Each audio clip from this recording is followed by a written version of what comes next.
Merhaba arkadaşlar, kanalıma hoş geldiniz. Keyfiniz bol olsun. Yeni aboneler de gelmiş, hoş gelmiş, sefalar getirmişler.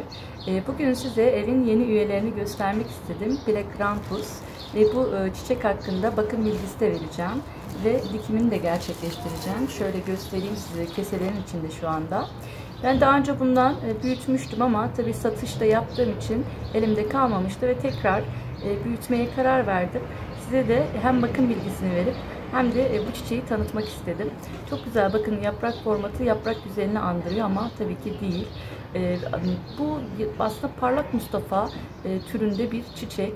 Bakımı da zaten aynı parlak Mustafa ile. Bakım bilgisinde de zaten fark edeceksiniz. Çok da dayanıklı bir tür ama iç mekan bitkisi. Dış mekanda dondurucu soğuklarda dayanamıyor maalesef dışarıya.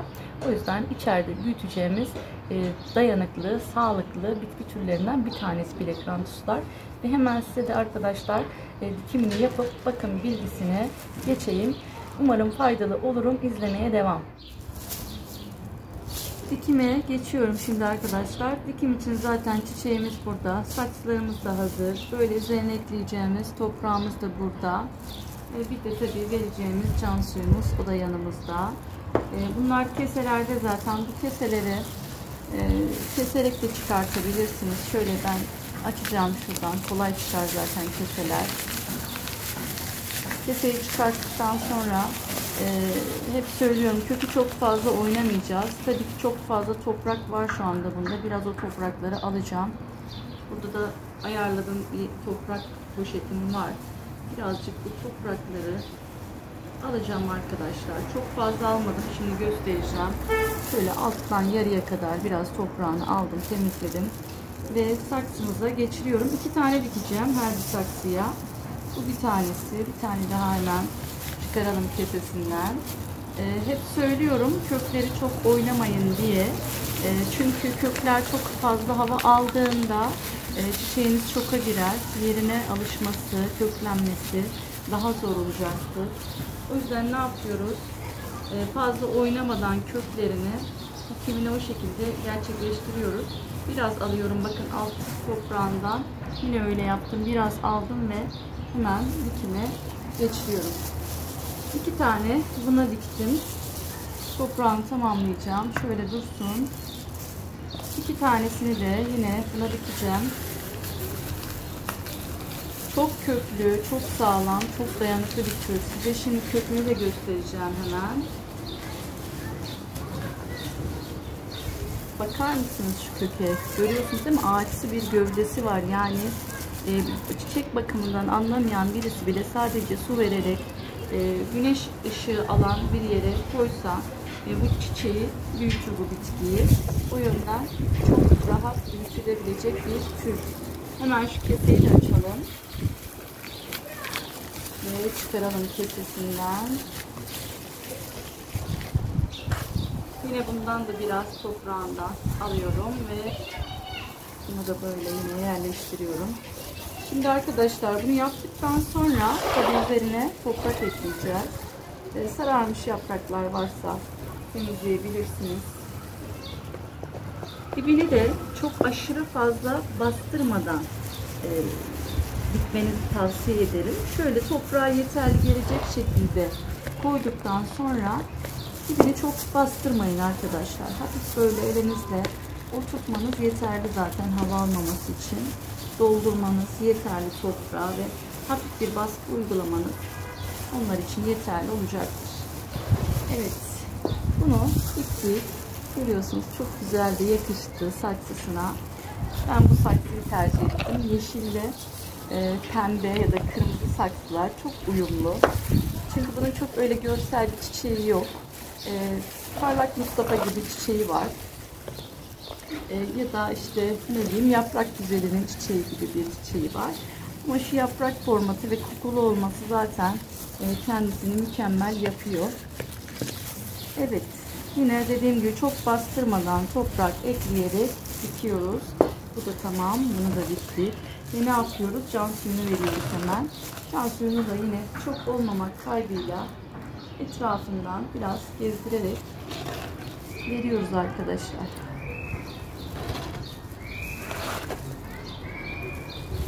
Sulama işlemimiz de tamam. Çiçeklerimizi diktik ve hemen bakım bilgisine geçelim arkadaşlar. Arkadaşlar diktik. Çok da güzel oldular. Saksılarına bence çok yakıştılar. Sağlıklı da büyüsünler inşallah. Ve hemen size bakımına geçeyim. Bakım olarak biliyorsunuz önce konumundan bahsediyorum. Çünkü bir çiçeği ilk eve getirdiğinizde konumu çok önemli. Bunlar da yarı güneş isteyen bir türler aslında. Güneş ışığı da yeterli olur. Bol güneş ışığı alabilirse ama şöyle sabah ya da akşamları gelgeç bir güneş alması sağlıklı büyümeleri için ve bu yaprak gelişimleri için önemli. Dediğim gibi parlak Mustafa'yla hemen hemen aynı. Eğer parlak Mustafa büyütenler varsa onu bilirler zaten. Aynı şekilde konumlandırabilirler. İç mekanda büyüyen bir tür ama eğer dondurucu bir soğuğunuz yoksa dışarıda da kışın büyütebilirsiniz. Dondurucu dediğim nedir? Hani eksilere düşmüyorsa ikliminiz balkonlarınızda yine büyütebileceğiniz bir çiçek türü. Yine dışarıda da aynı konuma sahip. Birazcık güneş ışığından faydalanabilmesi gerekiyor. Yani sabah saat 1 saatlik bir güneş ya da akşam 1 saatlik bir güneş yine söylüyorum yeterli olacaktır. Konumu bu şekilde. Gelelim toprağına. Toprağı çok ayırt eden bir tür değil arkadaşlar. Bahçe toprağına dikebilirsiniz. Ama zaten ben direkt torfa dikilmesine de karşıyım. Biraz bahçe toprağıyla torf karıştırırsanız çok daha güzel oluyor çiçekler. Yani bahçe toprağı da çok sert oluyor. Onun hani biraz sertliğini en aza indirmek için birazcık torfla geçirgenlik sağlayabilirsiniz. Torf yoksa Hindistan cevizi toprağı, kokopit denilen toprak da var. Ondan da kullanabilirsiniz yine bu çiçeklerimize. Vitamin de verebilirsiniz ayda bir. Ben zaten tüm çiçeklerime hemen hemen ayda bir defa sıvı vitamin uyguluyorum. Çünkü vitamin ihtiyaçlarını toprakta alması gerekiyor ve bir süre sonra topraktaki o vitamin bitiyor. Onun için de ayda bir sıvı vitamin çok olmamak kaydıyla tabii ki onun da bir ölçüsü var verebilirsiniz. Yani toprağı çok ayırt eden bir tür değil arkadaşlar. Gönül rahatlığıyla ama bahçe toprağınıza da dikebilirsiniz yine. Sulanmasına gelince suyu çok seven bir tür aslında. Tıpkı yaprak güzelleri gibi düşünün. Bakü keki büyütenler varsa onlar da bilir. Onlar gibi düşünün. Suyu sevdiği için ne yapıyoruz? Toprak kurumuşsa çatır çatır kurutmayın ama günlük kontrol edin. Baktınız nemi gitmiş, kurumuş. Çünkü su ihtiyacını çok emen bir tür bu. O yüzden kuruduğunda hemen sulamasını gerçekleştiriyoruz. Sulamayı da yaparken arkadaşlar etrafından sulayın çiçeklerinizi. Hepsi için geçerli bu aslında. Yani direkt bir noktaya dökmeyin. Etrafından gezdirerek sulamasını da gerçekleştirin. Suyu da seven bir tür olduğunu söyledik. Toprakta kurudukça kontrol ediyoruz. Çok çatırdatmadan sulamasını gerçekleştiriyoruz. Ama nemliyken sulamayın. Hep söylüyorum. Çiçeklerimizi susuzluktan değil de fazla sulamaktan kaybediyoruz. O yüzden toprak kurudukça sulamasını da gerçekleştiriyoruz. Çoğaltılmasına gelelim. Çoğaltılması da daldan çoğalan bir tür. Şuradaki bir dalı kesip alıp isterseniz suda bekletebilirsiniz. İsterseniz direkt toprağa da dikebilirsiniz. Tabii dikim için toprağa direkt dikmekte çok sıcak ayları tercih etmeyin arkadaşlar. Çünkü sıcaklarla mı mücadele etsin, köklenmeye mi çalışsın? Ne yapıyoruz? Böyle serin, güzel havalarda çoğaltımını gerçekleştiriyoruz. Eğer çok sıcak bir havadaysanız bir yerden elinize böyle bir şitil geçtiyse suda bekletin, köklensin. Havada elbet serinleyecektir. Serinlediği vakit o zaman dikimine geçersiniz. Çoğaltım da bu şekilde yani daldan suda bekletilerek ya da toprağa serin havada direkt dikilerek çoğaltılıyor. Evet arkadaşlar videonun sonuna geldik. Plekrantus'la sizleri tanıştırmış oldum ve hem diktik birlikte hem de bakım bilgisi verdim size. Ama yine sormak istediğiniz sorular varsa yorum kısmına yazabilirsiniz. Ya da sağlık sorunlarıyla ilgili resimlerini Instagram adresimden ulaşıp bana gönderebilirsiniz. Instagram linkim de açıklama kısmında mevcut arkadaşlar. Ve videomu beğendiyseniz lütfen beğen butonuna basıp abone olmayı unutmayınız. Sağlıklı kalın, hoşça kalın.